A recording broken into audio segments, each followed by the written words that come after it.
Do you feel like sales is something icky and you don't really want to sell? You just want people to come to you so you can help them or you can hand them something pretty?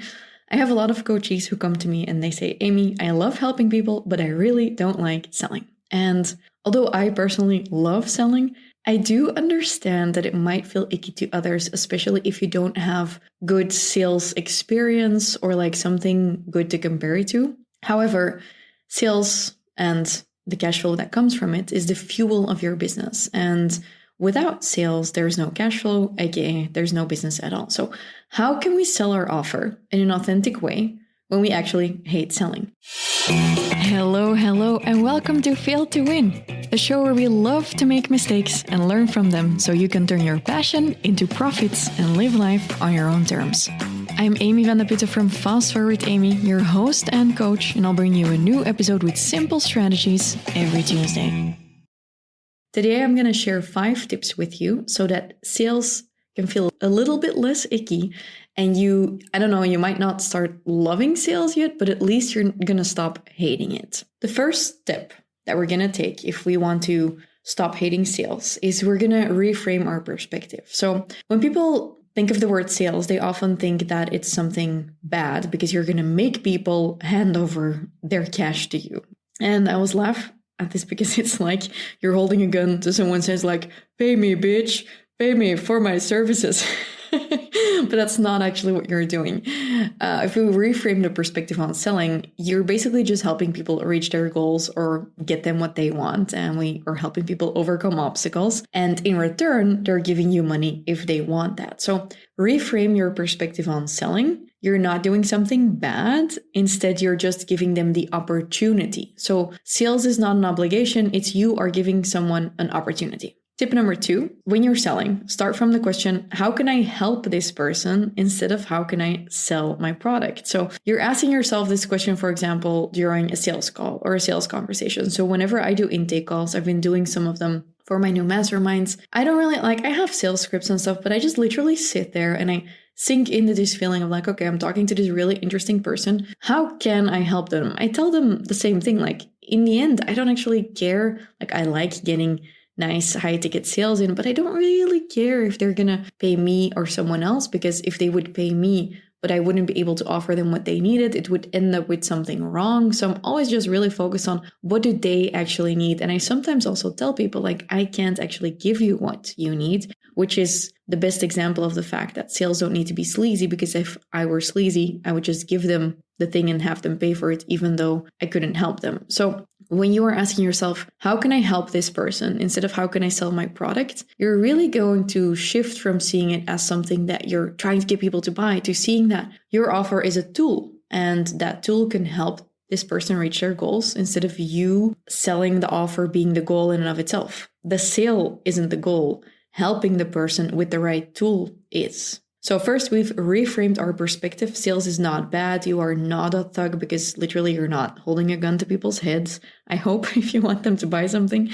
2, think of how can you help someone instead of how can I sell them? And 3 is give before you ask. And it might be that sales feels a little bit icky to you right now because you're only asking. You're constantly pushing online, and it might feel a bit icky because you are focusing your marketing, not really on marketing, but just like pushing. But if you would start giving more and you give before you ask, by sharing value, by helping people just from the goodness of your heart, by offering really valuable information, you're going to feel better asking for something in return when the time comes. So whenever, for example, people are like, oh yeah, I can't invest in a program of yours right now. I'm like, yeah, it's okay, because I also have 400 podcast episodes that are totally free that you can follow. And hopefully when you listen to them and you implement those things, you're going to get to a point that at a certain point you can invest in something of mine when you want to. But because I share so much value, by the time people actually do invest, they've convinced themselves. And I'm actually currently working on this because in the past, I've definitely had my ups and down moments. Everyone has seasons, and I'm always honest on here. And I've definitely had seasons where I'm like,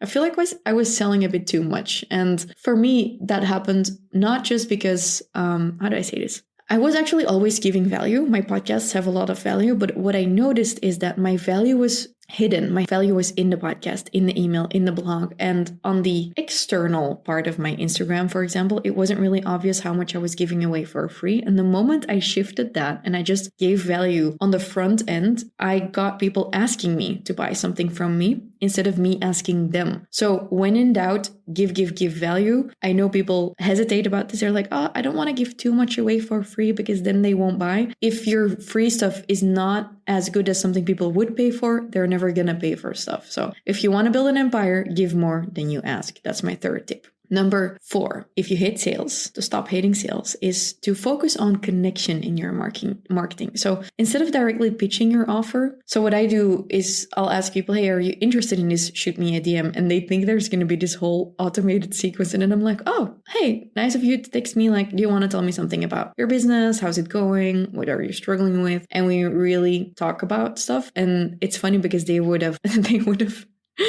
assumed that I was going to send them into this automated funnel. And I'm literally like, oh, I want to get to know you because I want to be able to ask you questions. I don't know if we're a fit for each other. I just want to see if there is a connection here. You can do that directly through conversations, but you can also do that in the way that you connect or like do your marketing by telling more stories, by telling stuff about yourself, really looking at how can I engage with people? Because a lot of people think online marketing is like, oh, I push stuff out, just like the content that's like the sales page content, but they forget to, like, you want a person to buy it. So make sure it feels personal as well. And when you're having conversations, be an actual human. I've done conversations where I was like, oh, so good that you texted. I'm just running out to go and meet my grandpa.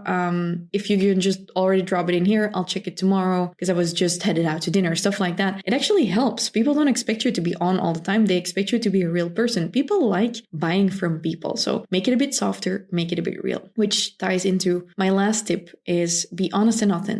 There are a lot of people with strong opinions about using discounts and bonuses. And my advice there is do what feels good. Because, for example, I use bonuses and discounts, but I'm also always really, really honest. When I say doors are closing, they're actually closing within the 15 minutes. And I'm not going to post later like, oh, I still left them open.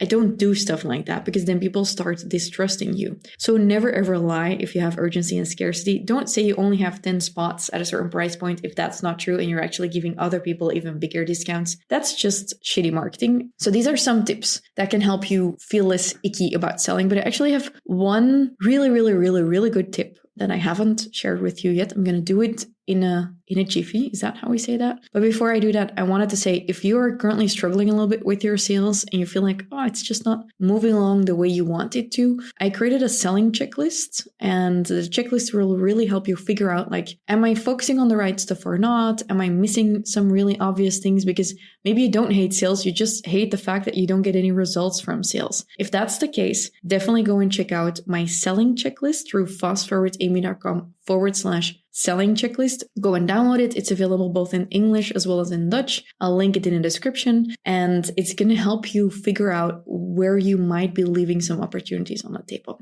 So my last tip, if you want to be able to get more at ease with sales, is actually something I saw on TV once. It was someone who said, show, don't sell. And I fall into this as well, right? With my Business Freedom Elevator, I'm currently selling it, and I will definitely go into a push mode at times. But I also know, for example, a while back, I showed some checklists that I was making for myself, and people started asking me questions like, oh, is that stuff we can find inside of the Business Freedom Elevator login? I was like, yeah, sure. So if I'm selling, I'm like, buy this. Whereas if I'm showing like, oh, this is how I do that, and this is what I do when a client asks me for information and I put it in this checklist and blah, blah, and then people start asking me for stuff. So when in doubt and when you don't want to push or you want to go live, but you don't know how to be like, buy my mug, maybe just go live and be like, hey, this is how I designed the mug. This is why I like the design so much and why it's so large. And this is the box it comes in. Show people what you have. Show people what you're doing instead of thinking selling. So when in doubt, show,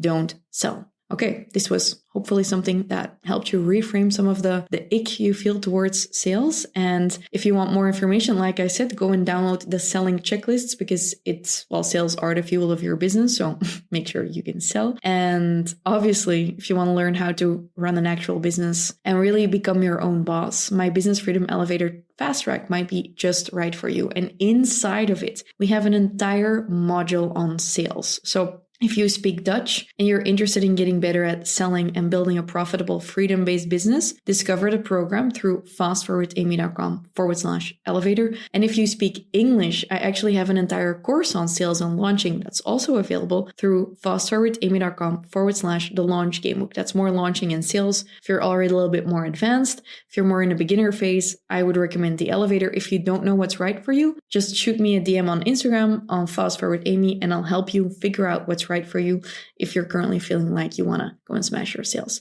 Have a really great day. I'm going to log off here, and next week, Tuesday, obviously, I'm back with another episode. Bye.